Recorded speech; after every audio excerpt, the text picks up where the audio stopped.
Good evening, everybody.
Now, what did I just say? If you don't know ISL, what I tried to say was you're very welcome tonight to this lecture. My name is Donald Minnock. I'm the chairman of the Civil Division of Engineers Ireland. You're very welcome tonight.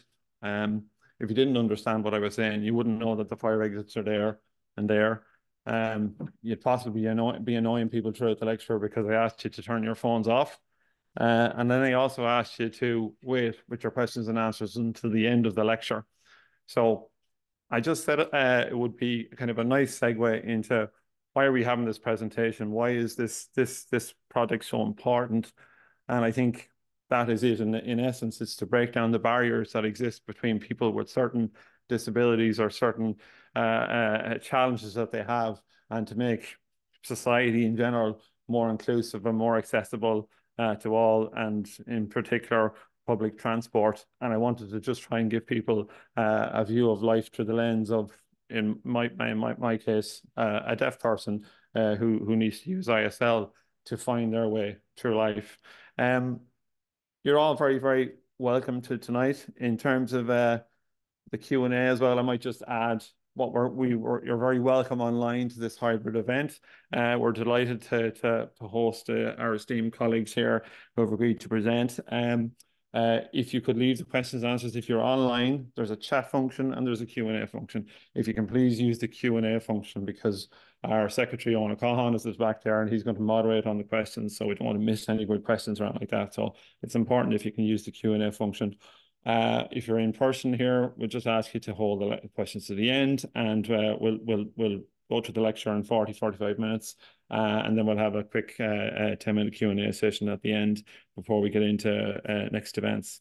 So just to kind of jump to the presentation, the recently opened Vision Ireland Wayfinding Centre is intended to further the goal of making transport in Ireland accessible for everyone. It provides a safe indoor environment which replicates the real world experience of using public transport and the built environment that surrounds public transport.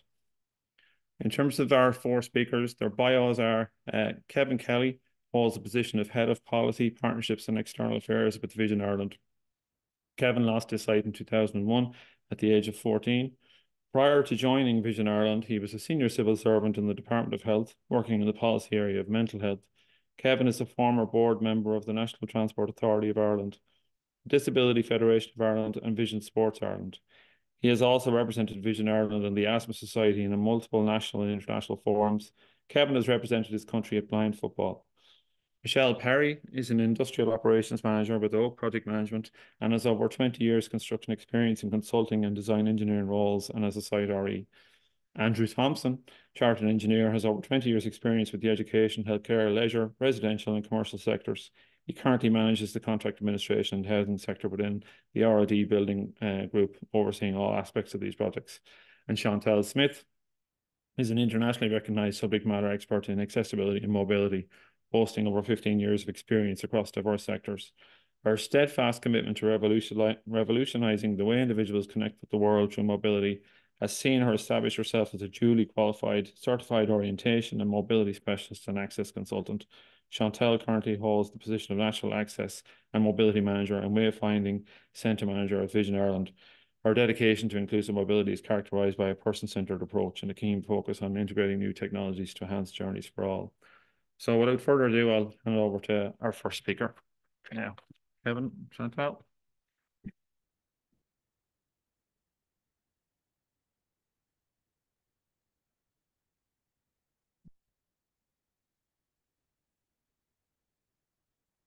Thanks, Donal, for that introduction. On behalf of Vision Ireland, I want to extend my thanks to Engineers Ireland for hosting the webinar and seminar this evening. It's a great honour and privilege for us to be here to discuss and to showcase the Wayfinding Centre, a project that we are tremendously proud of, one that's been on the road for a little while now, but as Donal said, we have began to open the doors since the start of April on a gradual phased basis. For some of you who aren't familiar with Vision Ireland is a national sight loss agency. We help and support the almost 300,000 people living with sight loss in Ireland. At this point, I must stress that the Wayfinding Centre is a pan-disability centre, much broader than sight loss. I think that there'll be something in our presentation this evening that you'll all be able to relate to, whether it be a family member, a friend, or perhaps one of us in the future would benefit from the Wayfinding Centre. So without further ado, what is the Wayfinding Centre? The Wayfinding Centre is an indoor transport training facility which we have developed, which is based on Botanic Road in Glasnevin. The vision is to empower people with disabilities through possibility to make the world of public transport accessible, future mobility, and to kickstart a conversation around the needs of people with disabilities and access needs. It's important to stress that the centre's remit or focus is not limited purely to public transport. It also encompasses and takes in the public realm, which I'm sure will be of interest to a number of you who are joining us this evening, because I'm sure in your day jobs you're working on a number of public realm projects. And of course, the public realm is very relevant to public transport because you have to access the public realm before you enter the public transport station or board the form of public transport. So at the end of January this year, we held a preview event of the Wayfinding Centre as we were nearing completion of the project. So I'm going to play a little video now which will encapsulate the centre, and you'll hear a number of voices and experiences. The Wayfinding Centre logo.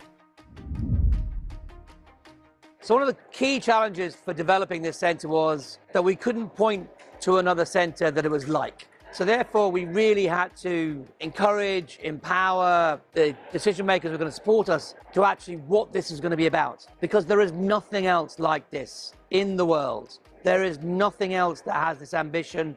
There is nothing else that has all the modes of transport of the country under one roof available for everyone to use. This is a unique project, a global first for Ireland, and something that we should all be very proud of. The importance is that we want accessibility for everyone. That's what it's about. It's freedom to get the bus, freedom to get the train, freedom to get on a plane and to know exactly how you do it. That's what this is about. It's liberating people to learn how to use the facilities that we need to expand and improve. And by doing that, we improve it for everyone because you get a better transport system. This is a very important day because the Vision Ireland are launching the Wayfinding Centre, and the NTA was very happy to contribute to the funding for this really innovative project. I'm an eye clinic liaison officer. I work with children who are recently diagnosed with sight loss. So for me to be able to talk to them, talk to their parents about the chance to come and train, to use buses, trains, Lewis's. Yes, you can go to travel. Yes, you can fly. This is a safe place to do it. So for me, in my role, this is groundbreaking stuff. As someone with a disability myself, there's a huge amount of challenges that still exist with public transport. Personally, flying, airlines, is one of the most Degrading it's a strong word, but it is a very degrading experience at the moment for someone like myself with a disability. Having brought an aeroplane into a public building in Ireland, just blown away just to see it in here. So to see it start in Ireland, in little Dublin on our doorstep, mind-blowing. So as someone with cerebral palsy and growing up in Ireland and figuring out the barriers with transport, whether it's going to school or looking to meet up with friends, having a facility like this that has everything under one roof has been absolutely incredible to help remove that fear of the unknown when looking to get out and about. But also, it's the opportunity to not just design for today, but look at what tomorrow can look like. Look at what the future of standard of transport is and how we can make it truly inclusive. We led, and I personally led, the design and build of this project. To be able to see it today and have people that will be the end users, it's just such an exciting project, but one that has such meaning and will hopefully change lives for people that have disabilities and how they use public transport. Really, we have a huge challenge in this country, and that is the fact that just 6% of people with disabilities use public transport every day to access employment and education. And we have 1.1 million people living with a disability in this country. That's 1 in 5 people, and that number has jumped from 600,000 in 2016. So there are a huge amount of people there who are missing out on the potential of being much more actively participating in society, accessing healthcare, accessing employment. So the opportunity now essentially to showcase and travel train, provide the time and just immerse people in the opportunities to learn by doing is really, really important and cannot be underestimated. This is a game changer for Ireland and a first in the world. It's going to have immense impact on the 1.2 million people in Ireland that have a disability. What better place for us to start reducing the transport accessibility gap right here in the Wayfinding Centre. We've got some incredible modules here, the Airbus 319, the Lewis, the Dart, even 2 coaches and an accessible taxi. The impact that we can have by having them all in this space and connecting the whole journey is incredible. For more information, please visit thewayfindingcentre.ie. So that video gives you a flavour of what the Wayfinding Centre is all about. And since that video has shot, there have been a number of other developments in the centre, but focusing in on the why, and some of the speakers in the video focused in on this, but a few stats that you may not be aware of. 22% of people living in Ireland, according to the latest census in 2022, have a disability. That's 22%. Just think about that. And that number is expected to grow with an ageing population. It's estimated by 2031 that there'll be over 1 million older adults living. So the number of people living with an access need is going to continue to grow. You heard one of my colleagues refer to the fact that only 6% of people with disabilities use public transport on a daily basis to access employment and education. You'll all appreciate that employment and education are great levelers and equalizers for people, and if you aren't able to access those due to the public realm or the public transport system not being accessible, you're going to become further socially isolated. Leaving the stats alone and maybe just focusing in on some very real practical examples of some of the challenges that people face. And I think this is the driving force why Vision Ireland originally approached the National Transport Authority, because sadly one of our service users lost their life falling onto the tracks in a train station, and also a number of other service users would have got injured while accessing public transport. So initially we approached the National Transport Authority seeking support to develop the centre to support our own cohort, and the National Transport Authority recognised the potential value of the project and asked Vision Ireland to develop it on a pan-disability basis, and that is what we've done, and we have the centre that we have today.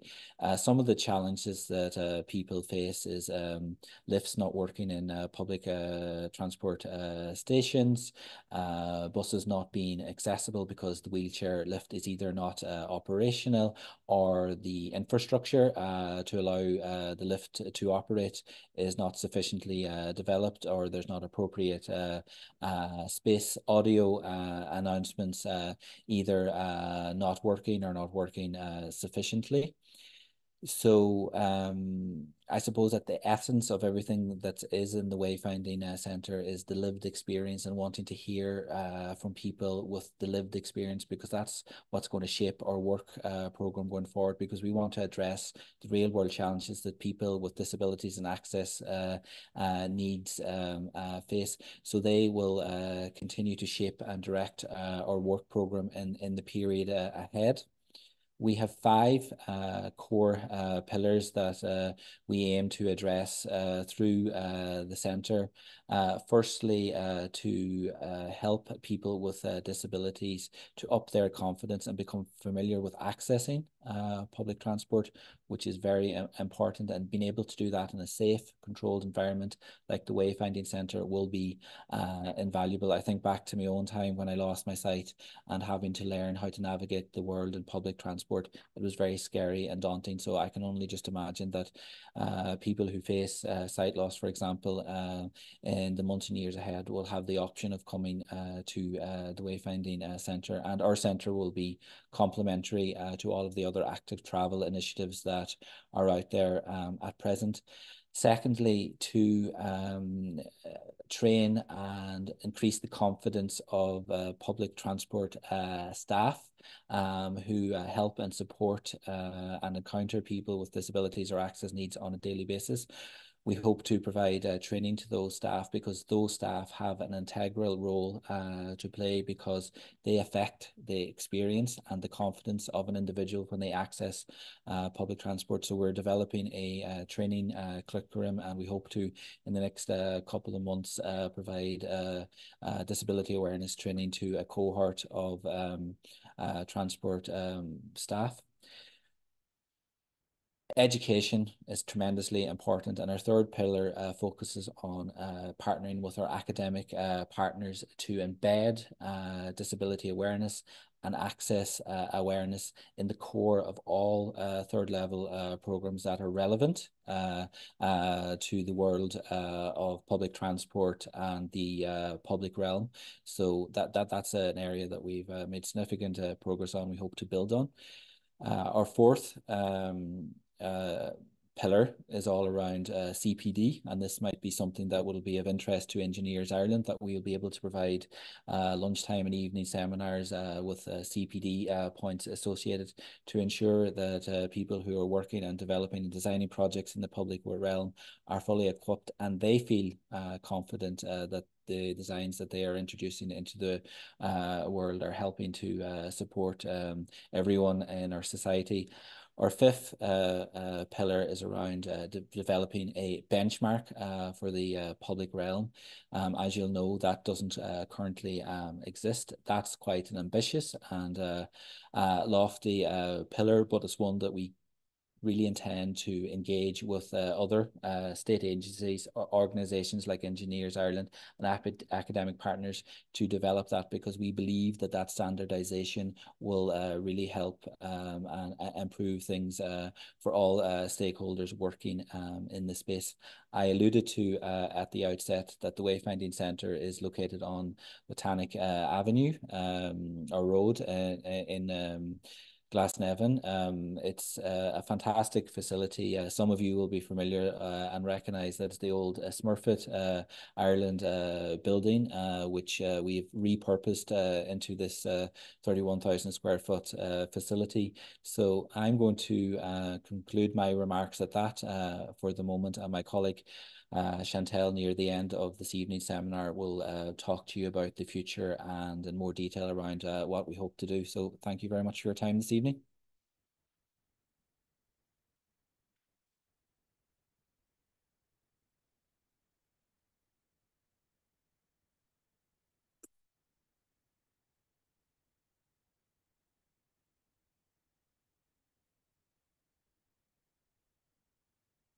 Thank you, Kevin. My name's Andrew Thompson. I'm with Rohan and O'Donovan Consulting Engineers, and I'm going to speak this evening about our role on the project, why we were brought in to work with Vision Ireland and Oak Project Management, some of the stakeholders that were involved and all the rest of it, and then just sort of what we see for our own benefit coming out of this project in the future. So for those who don't know, we were founded 50 years ago this year, and we've got about 230 people in our team, although that changes and keeps going up, and we're pretty much active in many different markets and such at the moment. We pretty much do anything from roads, bridges, rail, public transport, buildings, contract admin, environmental, health and safety, standards and research. So we're across a lot of different sectors, and we actually see benefits from this project in nearly every single one of them at this point in time.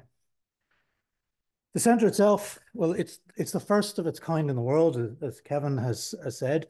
It covers multiple different transport modules. It's nearly an end-to-end journey. So from going out your door, crossing the road, getting onto your bus or getting into your taxi,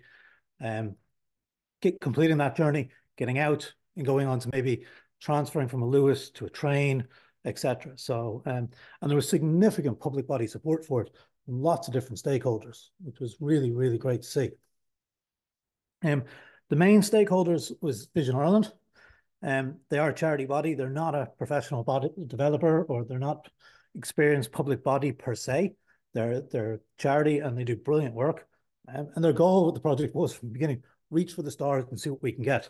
And that was driven throughout. Other main stakeholders, National Transport Authority was massively involved, huge help. Dublin City Council, Smurfit Kappa with the building itself, was there in AirCap with donating an A319 body. It's very impressive. Irish Rail with the DART, Go Ahead with the double-decker bus, Meta, Shannon Airport, Air Trade Aviation for assisting in the conversion of the plane, Transdev Ireland for the Lewis, Tom Daly for the taxi himself, amongst others. So there's a huge amount of interest from various different module providers and public bodies who are really interested in this. And I'm still getting emails at the moment saying, when can we get in? When can we start seeing it? And I keep sending them on. So our role in the project is we were brought in to help project management for Vision Ireland. We were also the employer's representative, and we were brought in just post-tender as the job was just starting on site. So challenges, it's never been done before, not to this scale. There was huge and varied interest both within Vision Ireland and without, which is actually one of the bigger challenges because everybody had ideas what they thought the centre should be. And what Vision Ireland wanted sometimes didn't agree with what some of the module providers wanted as well. They were thinking of their own module instead of the global combined system, if you like. There's changing standards. During the work, some of the standards around some of the bus stops actually changed, and we tried to incorporate them as soon as we could. There's a lot of donations given, a lot of free issue items given by the various operators and people. They were constantly offering stuff, some of which couldn't be taken. Some of it was taken and was put into storage and said, we'll figure out where to put it afterwards because we don't quite know at this point in time. And one of the things as well is we weren't looking for perfection on the job. And I think that's something that needs to be started. We were looking to mimic the real world so that people with disabilities could go out into the real world as well after this. So one of the issues was an area with literally chopped up pavement slabs and such like that, and broken slabs and so the real world. The contract that we used was PWCF2 for building work designed by the contractor. A few of my colleagues and people have asked me why didn't we use NEC or AII, felt they might be more friendly for this type of development. Came down very simply to, there was public money involved, public works contracts had to be used. People were saying that they would be too restrictive. I would disagree to a certain extent. They can be restrictive, but they're designed that way particularly, and when they're operated properly, they do work. And I have to say, I think in this case, they generally did work quite well. One of the big things that I'm very happy with the centre is as well is the whole circular economy sustainability. All of the modules that were put out there, bar the Lewis, which had to be purpose built, were basically donated from older modules, refurbished, repurposed, and given a new life instead of just being scrapped. So the A319, for example, was due to be completely scrapped, and a lot of it would have ended up just getting chopped up for spare parts and stuff like that. And instead it was fully reused as much as it could be. The seats were used, the carpets, the internals. The cockpit was left in place so that children, when they come out, if they can get into it and see it and such like that. The double-decker bus was an old training bus that was actually about to be changed over for a newer model. Again, it was reused. The dart carriage had been sitting in an Irish Rail yard for 8 or 9 years before it was actually repurposed, repainted, put back together, then chopped in half, and brought into the building. But again, it was reused instead of just being scrapped or left to rust. The accessible taxi was about to be scrapped due to its age, etc., but it could still be reused inside the building. And then there was the building itself. Whereas the front facade of the building is listed, the rest of the building wasn't, and it was starting to degrade. So by doing this, Vision Ireland gave that building a new lease of life for another number of years, which is great. So instead of just knocking it down. During the process then, with Oak, we generally work to a very tight designed 5-day turnaround on submissions and approvals for design instead of the standard 10 to try and really drive the project on. Bit of pressure at the beginning, but I think it was worth it, and it worked quite well. The final design was signed off in November 2022, and construction actually started in Q2 2023 after they were able to mobilise up. And then there was regular ongoing stakeholder meetings between ourselves, Oak, Vision Ireland, and the other stakeholders as and when necessary, with lots of other coordination meetings. The relationship on the job, I have to say, I've heard people say that the public works is very confrontational. This was probably the least confrontational project I've ever been involved in my career. Everybody really, really wanted to work well together. It was really, really great. In fact, it was Oak was putting forward ideas sometimes. And I think I had to say sometimes, maybe I'm going to be the bad guy and ask the question is, can Vision Ireland afford to do this? It's a brilliant idea, but is the money there right now, or is this something you want to save for later? And I got a couple of times we couldn't do what we wanted to do either. But it was a very, very positive relationship going forward on this contract. It was really nice to see. And I think all the parties did really well that way. For consulting engineers from R&D's point of view and for what we see going forward, it is a chance for us to see how our designs will impact on people with disabilities. The current layout in the for the coach in there at the moment is one of the designs that's currently being rolled out on the City to Clontarf scheme on site at the moment. I must say it's opened up my eyes an awful lot to how the designs will impact on the ground. Even though I thought I knew it, some of the stuff I've seen since, I look at it now with a slightly different eye and go, that could be done better, and let's do better the next time. There is an innovation zone for areas that ideas can be trialed, put down something on the ground, see what happens and go, oh, that's not working. No, let's do something different. Let's try this instead and see what happens. Might not work, might work, but there's an area that things can be, to be honest, played with is probably a good way to describe it, and see what happens before we roll them out in the real world. Because to date, we've come up with ideas, we design it, we roll it out, and then sometimes, most of the time they do work, sometimes they don't. And then obviously, as Kevin said, they're hoping to roll out CPD for the industry going forward. And I think that's going to be great for the consulting engineering basis. So I'm going to keep it short. So I'm now going to hand over to Michelle Perry, who is far more involved in the details than anything. Thanks, Andrew. So I'm Michelle of Oak Project Management. I led the design and build of the Wayfinding Centre for Oak Project Management and on behalf of Vision Ireland. So Oak Project Management were founded in 2019. We have a head office based in Leixlip in County Kildare. We have a team of over 20 professionals that work directly, but obviously we supplement this by outsourcing, engaging design teams, subcontractors and specialists. We have ISO 9001 accreditation. We're a member of the Construction Industry Federation and Lean Construction Ireland. And as a management contractor, we provide end-to-end concept, planning, organisation, management and construction solutions in various sectors of the industry. So that can be anything from the commercial, industrial, typical sectors to residential, more so social housing and the charity retail sectors. So we do like to have a mix of projects that will have a social and economic benefit. So the design of the Wayfinding Centre. So as you can imagine, the challenges for ourselves, the excitement and, you know, very humbling to be involved in such a project. And we engaged AFEC as our architect, M&E Consultants, Fire and DAC, and we had MMOS as our civil structural engineers and Thorne Sarsfield as our QS. So we had a huge challenge with, you know, our design team, clients, transport operators to try and get consensus, agreement, and how all the transitions would be incorporated into the space of how you do transition through a public realm, all the aspects that you might meet before you actually get onto the transport module itself. So the build, you've obviously seen quite extensive photos and footage of it there, like trying to get an aeroplane into a building, a double-decker bus, and it being an existing building also had its challenges.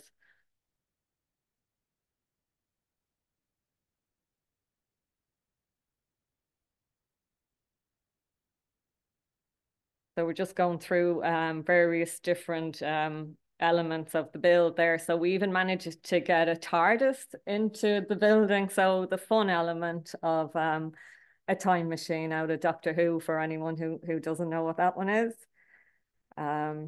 Various other photos there. So then you just go on to your project management. So any project, you're going to have your scope, what level of quality, what time do you have to complete the project, and this all feeds into your cost. So there's the cost for the contractor to complete it, but there's also the budget cost for the client. So at the heart of everything, then it is the client expectation, and can you meet those expectations? And more so, how do you meet those expectations and keep, especially on a design and build project, going back to the client and, you know, are we meeting your expectations? Because there's no point, nobody wanted to get to the end of the project and for anyone to be disappointed. So as Andrew said earlier, this was a public works contract, and obviously as the contractor, we will always say there's very restrictive clauses in there. So again, anything where you've got retentions held. So you've 5% retention held until you get 2.5% released on substantial completion. You get the other 2.5% released at the end of your defects period, the 12 months after substantial completion. So things like that you really have to factor in. And then for any scope changes under the public works contract, so you have change orders or you have proposals for proposed instructions. So your typical change order is get on with the works, submit your notice, then submit your details of your claim, and that'll be reviewed by the employer's representative and they'll issue a determination. They can issue a determination at a lesser value, they can issue a determination for the full value, or in some instances, if they feel you've missed something, they can issue a higher value. So again, timescales within the contract, you really have to be compliant with the timescales, because otherwise you can get time barred. And when you get time barred, which we did on occasion, you know, you get too busy with the works and sometimes the paperwork might slip. So as part of time barring, you then have to refer it to the project board, because time barring means you've got determined as zero, even though you've gotten on, you've completed the works. So thankfully, you know, we have had a very good relationship with the employer's representative and the client. So everything has been amicable, and, you know, you have to do things in these type of projects, sit down, negotiate, work with everybody.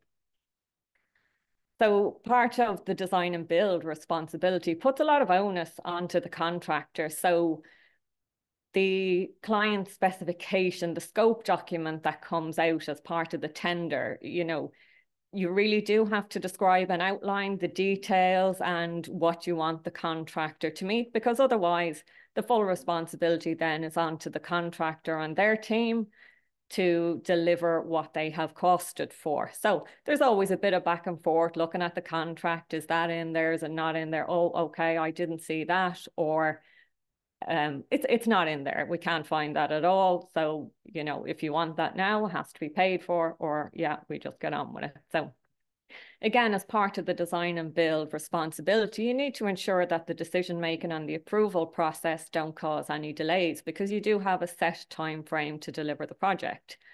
and then taken into consideration any of the statutory requirements. So we would have had planning, but there was conditions of the planning that we needed to ensure we met, and there was also a discharge of planning conditions that we needed to make sure that we followed through on. Then we had the fire cert. Always nearly on projects, there's a fire cert regularization to take on board any changes, and then any conditions that might come out of that at a late stage, and then your DAC and your BCAR. So very onerous, and you know, it is in the design and build where you're not actually getting a set of drawings fully detailed out in a specification at the beginning of the project. You are going in a little bit of guesswork, but educated guesses, and you have to deliver the project at the end of the day. So some of the challenges that we met on the project. So the front facade of the building is on the listed building register because it was built circa 1920 to 25. It was the old Players Wills building back then before Smurfit Kappa then took it over. So the original building has steps up to the front entrance, and there's an accessibility requirement for this type of a project. So we had to see, well, what can be done at the front entrance? What will the planners allow? You know, there's not a huge time remaining on the lease because Vision Ireland have taken a lease off Smurfit Kappa, and Smurfit Kappa have a lease off a head landlord. So plenty of different chains of command there. And then part of the conditions of the grant were that we had to discharge one of the conditions for the materials that were going to be used on the ramp. So again, you're taking slight risks on this as to what will DCC planners accept? Are they going to look for some heavy granite set in there, or will they accept something lighter? And then there's also a time frame of going back and forth with the planners to see what level of detail and what they will accept. And then we had a conservation architect overview to make sure we were actually compliant. So another challenge, Vision Ireland picked a building that had been derelict, which it's great to see these buildings being repurposed, brought back into use. But with that comes the challenges.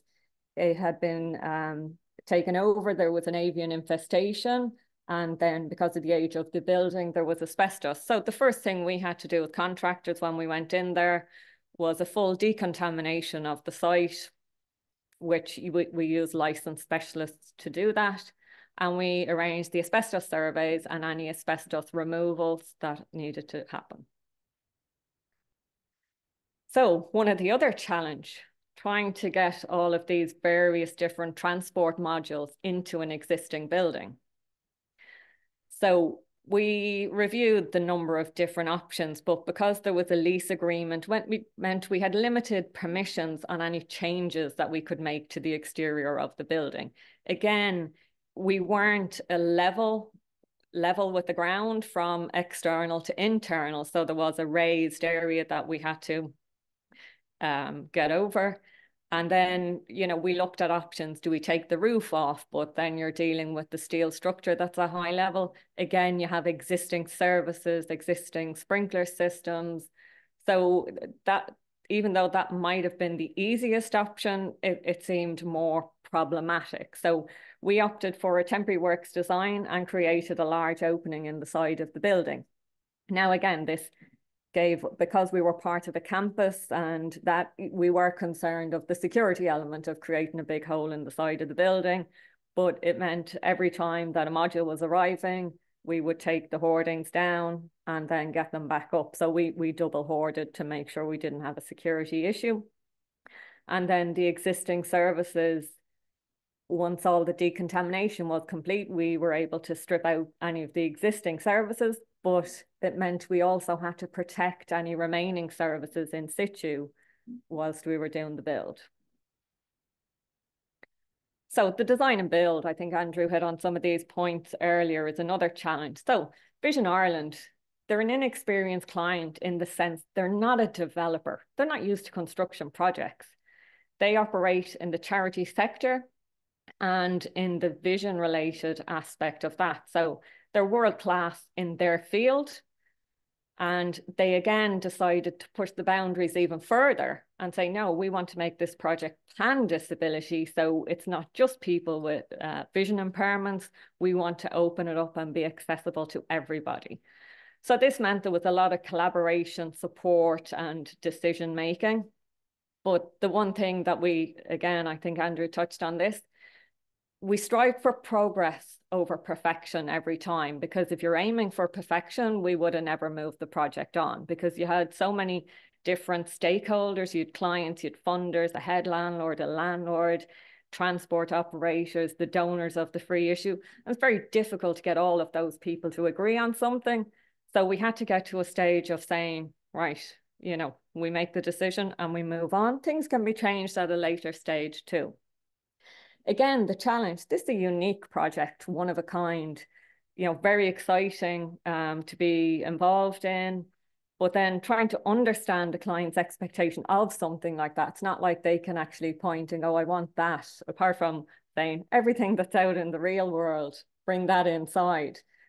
So from our point of view, what we feel we brought was the Imagineering side of it. And then we had to understand also from the client's point of view that there is a limit on the budget. You know, we might suggest things and they're like, well, no, the money's not there. Grand, you know. Other things, yeah, we can do that, and they'd get taken on board.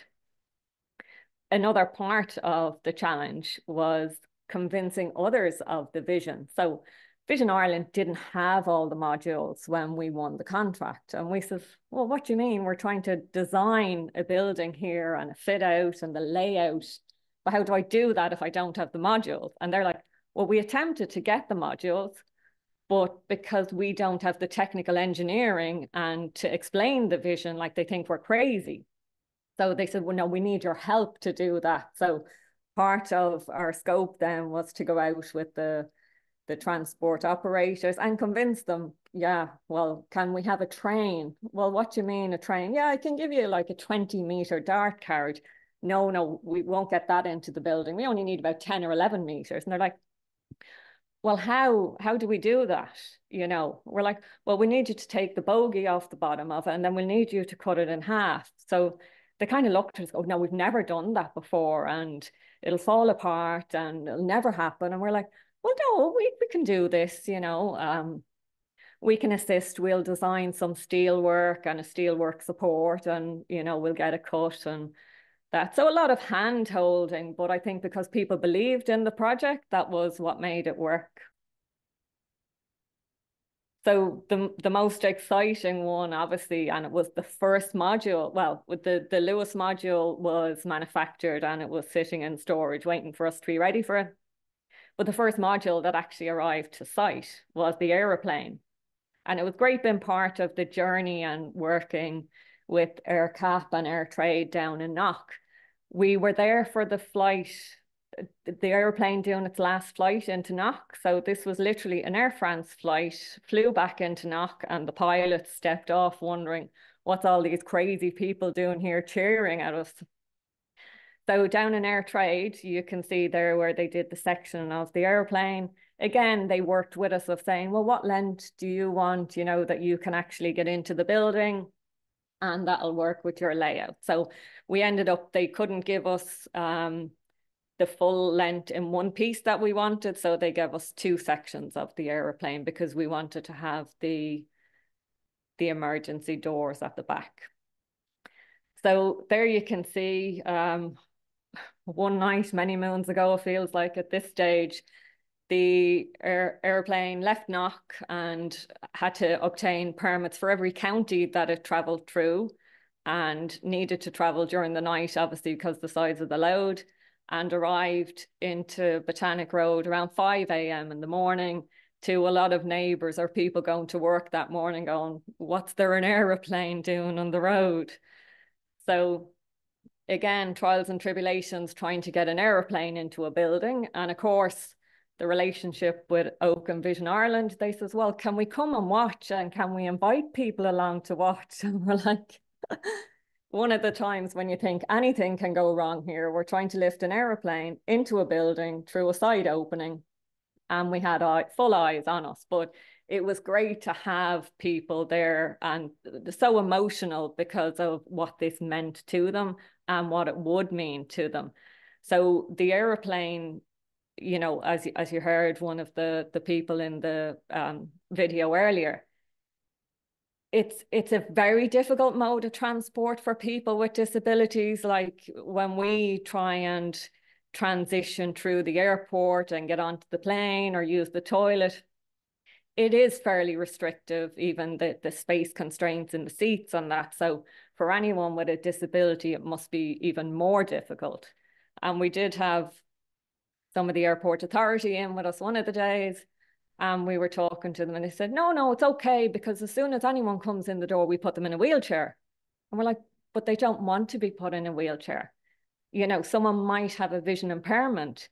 They don't operate in a wheelchair outside of the airport. So why do they feel that they should do that to them just to get through the airport? So a lot of learning for us, and hopefully then for the transport operators too. So a double-decker bus wasn't the easiest one to get in then either. Actually, the aeroplane was the easiest one. We ended up having to cut the top off the double-decker bus because the height restriction within the building. So we did only have one area that had a double height space. So the double-decker bus had to be put in 2 sections, and then the supports put back in, and the wiring to make the doors operational and lights and everything else. So there you can see the coach coming in.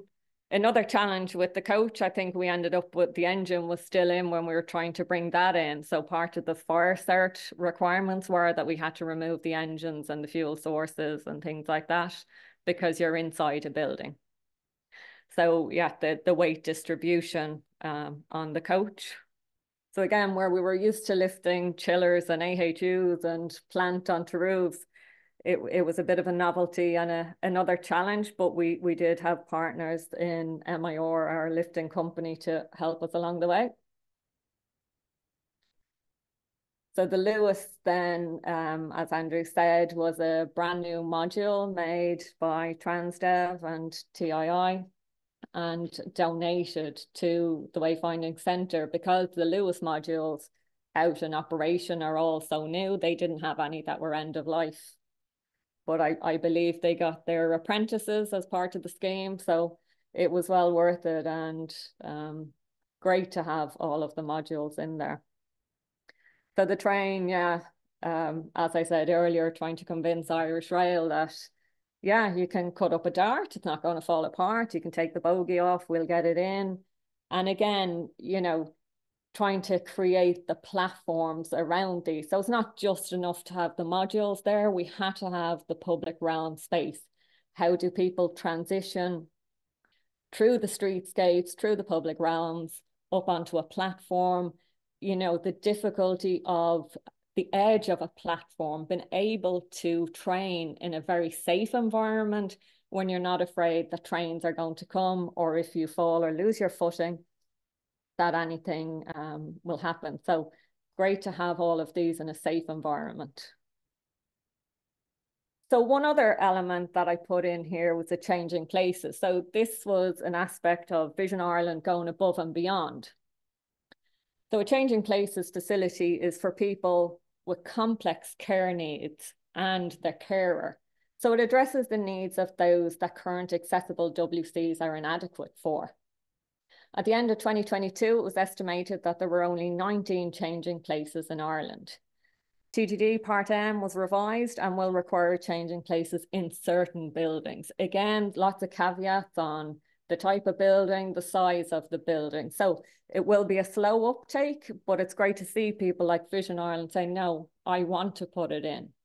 So the changing places had equipment like a hoist that covered the full room, so full room coverage, an adjustable changing bench. So this changing bench can take weights up to 200 kg, same with the hoist. An adjustable wash hand basin. So the carer can have the wash hand basin at standing height, but the person in a wheelchair can have it at the lower height. There's also a privacy screen, so the carer can use the toilet also in privacy. And then there was a shower which was installed in this instance, but I believe that's optional. Thank you for your time.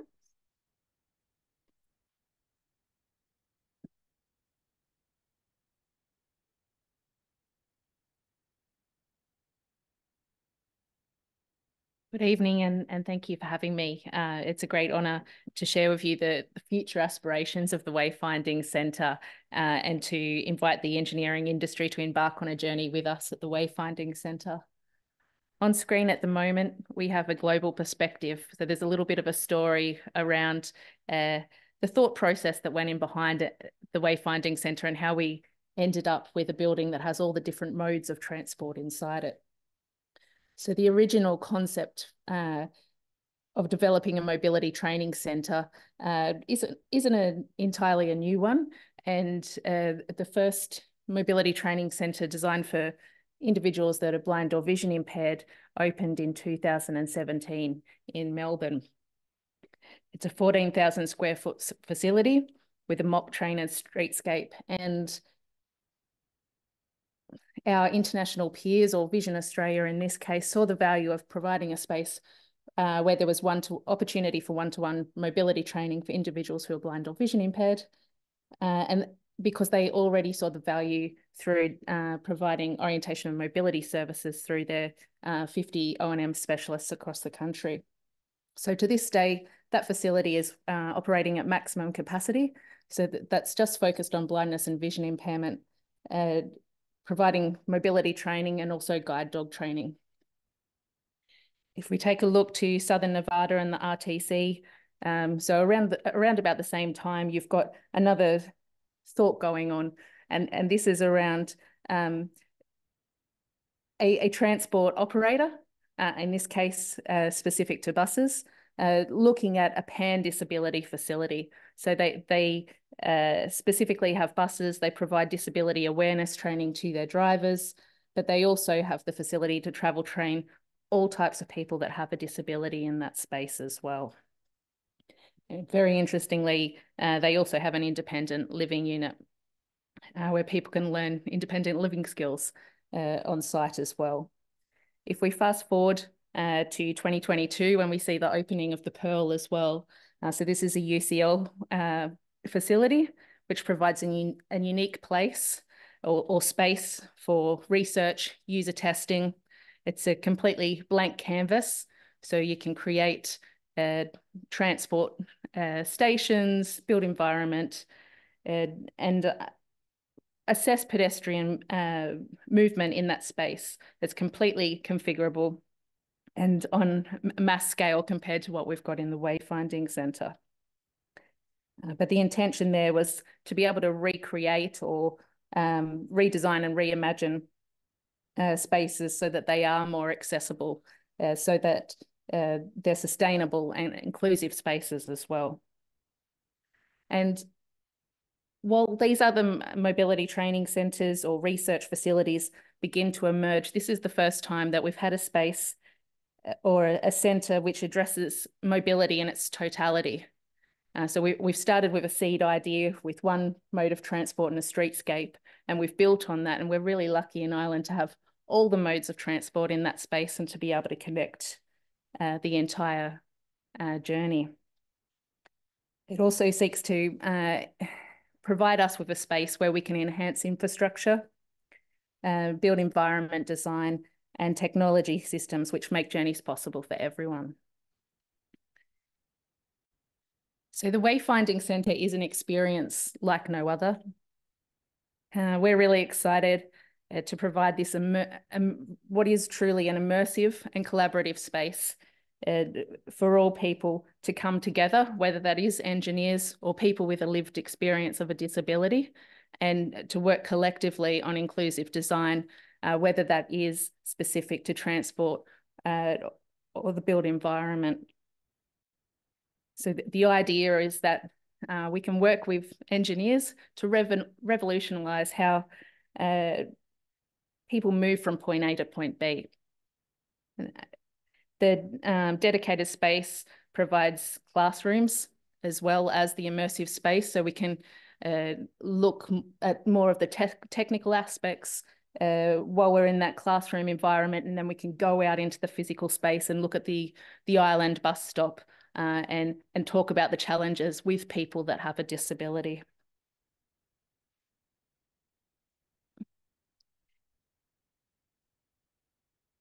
What we've got here is a graphic around the whole of journey, which is, from my perspective, really important, as it underscores the necessity for joined up thinking across the entire industry.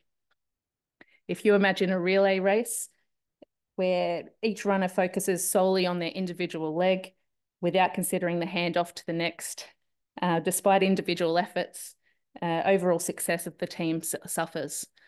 So then if you also consider placing yourself potentially in the shoes of a young woman whose story I heard last week, and I'm hearing lots of stories through the Wayfinding Centre, which is fabulous, but this one not so much.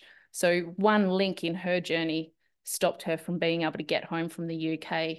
So this was a young woman who uses a powered wheelchair, and there was recent changes to the design of the cargo hold and the size of that. So that now means that young individuals that have gone through that mobility training, build up their confidence and have aspirations in life, relationships, exciting things, holidays to go on. In this case, she's gone over to the UK to meet a boyfriend for the first time.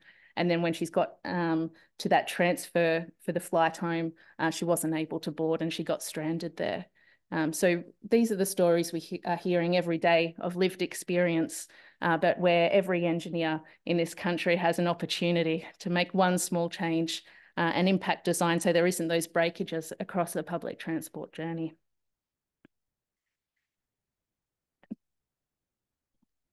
There's another case in point here, and this is a story of Natalie.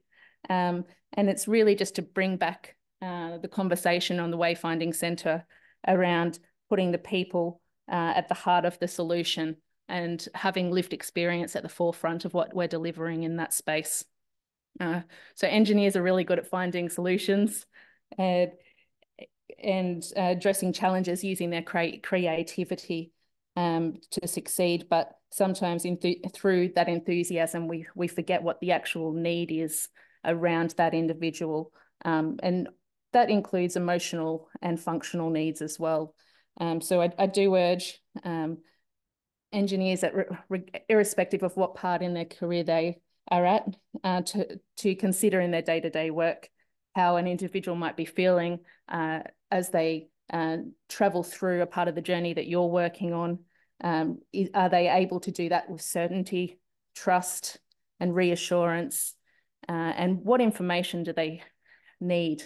What do they have to think and do to get through that space in terms of wayfinding and information? So Natalie is a 35-year-old who has lost her driver's license due to a recent stroke. And the infographic here talks about how we can, I guess, impact the design of along her journey and how that has allowed her to retain employment, engage in social activities and do all the other things that we do to connect with people in our day-to-day lives.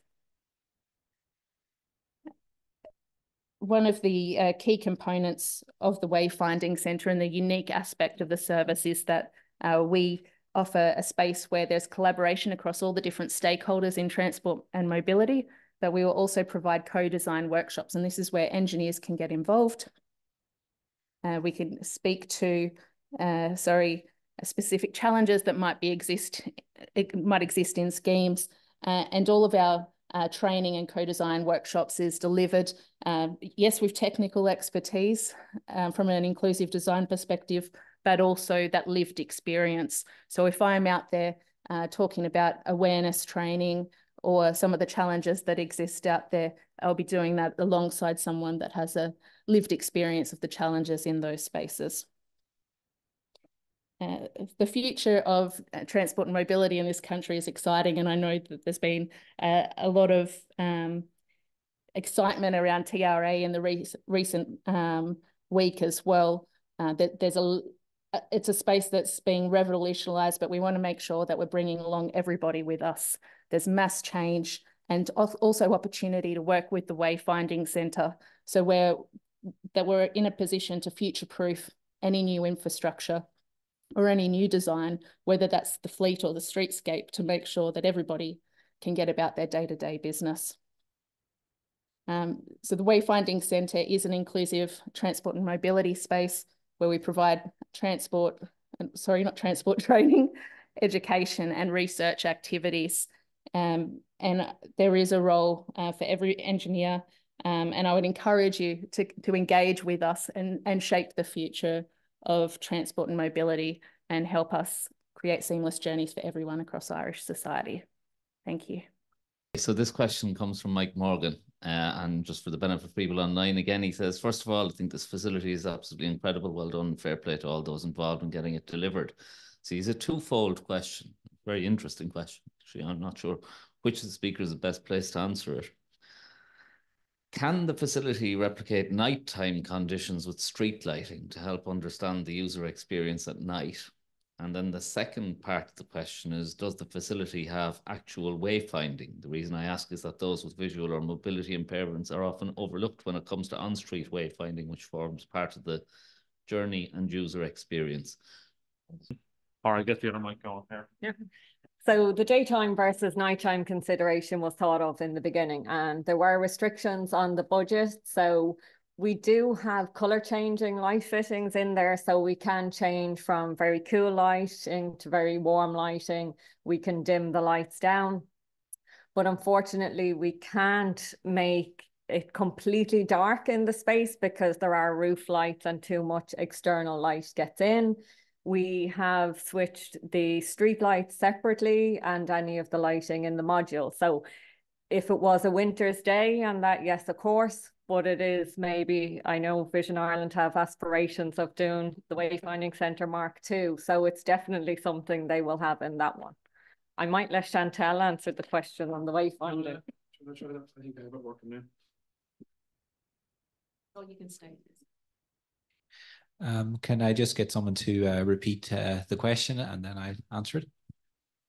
Yeah, the question was, does the facility have actual wayfinding? The reason is that those with visual and mobility impairments are often overlooked when it comes to on-street wayfinding, which forms part of the overall journey and user experience. Yeah, so the centre does contain elements of tactile paving and layout that would be common in the public realm, and now as we move to operationalize the centre, we will be introducing further elements of technology to help and support people to wayfind in the street. So that's something that we're going to develop in the weeks and months ahead in consultation with our lived experience ambassadors. Okay, very good. Ian Swartz, I think, adds an observation here. Good luck with Wayfinding Centre Mark II. One step further to the previous question is on day versus night is the weather conditions with wind and rain. So that'll be Oak's challenge next time out. See, you might have to take the roof off it, yeah. That's there, you know. So then there's two questions here. They're not hugely unrelated, probably a combination of Andrew and Michelle, maybe to answer these. From David Bishop, would we be able to comment on the definition of car parks in the new TGDB, limiting vehicles in car parks to 2,500 kilograms and the impact this would have on accessible vehicles? And the other question is, wouldn't it be, this is from Keith Moores, wouldn't it be an idea to incorporate into the centre components of building requirements, i.e. access control / assisted doors for building entry, part-M bathrooms and apartments, etc.? Okay, so who would like to cover that? Okay. So in terms of the new vehicle sizes and such, that hasn't really been taken on board at this point in time, simply because the modules and the vehicles as they exist today are larger for people with accessibility. Like the accessible taxi is a larger vehicle. It's set up that way deliberately. The same with the coach, the bus, etc. So this is more public transport, I think, than private, but that will probably need to be taken on board in the future as the centre develops and such like that. With regard to other aspects such as doors and such like that, there are areas like the toilets, the changing places room that Michelle went through, that do take on board that to a certain extent. But again, I think we were trying to more replicate the public realm than anything in the public world, rather than what people would encounter in their day-to-day lives in their houses and such like that, where they have a safe place to learn that themselves internally. So this is more trying to hit the outside world, if you like, if you want to call it that. Okay, I think we might draw proceedings to a close there. So I might just quickly hand over to Joe Seymour, our Vice Chairman, just to give the vote of thanks. Thank you for an excellent presentation. My background is I'm the Head of Active Travel Investment with the NTA. To say this is my main challenge in life at the moment is an understatement. I have been on to Naomi Rooney constantly for 6 months or more. Is it finished yet? Is it finished yet? Because we're desperate to get to use this. It's going to be so important to tell or to show engineers and planners what's the requirements on the ground, which not everybody understands what they need. As Kevin mentioned earlier, most people have some relation or something with a disability. In my case, it's someone, I was brought up with someone with a wheelchair, and I have the problems, I understand the problems that they face to move around the place, but even I still get it wrong when I'm doing things in the urban environment. So it's really important that we use this space to educate our planners and our engineers on how to use it. But for me, what I'm going to be more interested in is actually using it to test things. And that's something I've asked Naomi to arrange for the next couple of weeks, that we could start to really use this for its purpose. And I think that's what you want. And we're here as the NTA to help use it. And we also want to see Engineers Ireland maybe setting up things that bring engineers down to see it and use the space for CPD, particularly for the younger engineers who don't necessarily understand what's required. In the urban environment is unbelievably complex. Even setting up how you did this shows how complex it is. And this will help make it easier for people to move around the cities. And I think that's going to be really important as we head into a period of unbelievable construction in Dublin and in Cork and the other cities over the next decade.